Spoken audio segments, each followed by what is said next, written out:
En este laboratorio se buscan nuevos fármacos para la enfermedad pulmonar obstructiva crónica, el cáncer de pulmón o el asma. Una veintena de profesionales trabajan en 7 ensayos clínicos. Son un paso indispensable antes de convertirse en tratamientos. Uno de los caballos de batalla fundamentales que tenemos, sobre todo en la neumología y en las enfermedades respiratorias, es en la enfermedad pulmonar obstructiva crónica, porque mucho más allá de los inhaladores que damos o de las terapias inhaladas, seguimos buscando ese fármaco que ayude a que nuestros pacientes no tengan que ingresar en el hospital. Aragón cuenta con más de 500 ensayos activos, el 36% de ellos en oncología, aunque también se investiga en otras áreas como digestivo o dermatología. Y la comunidad es líder nacional en uno de los ensayos clínicos de nefrología. En este área investigan en 15 ensayos en distintas fases. Investigamos tanto en el área del trasplante, donde este hospital es referente para el trasplante renal en Aragón, como en el ámbito de la nefrología clínica.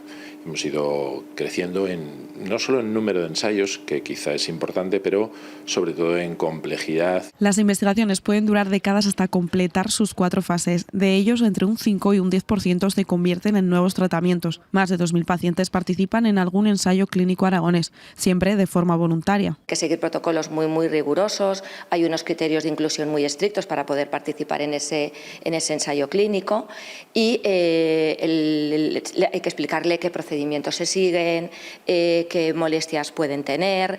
La mayor parte de estos ensayos se realizan en los hospitales de Zaragoza, aunque también participan centros comarcales y de atención primaria. Son un trabajo esencial para que la ciencia avance, pero sobre todo para hacer la vida mejor a los pacientes.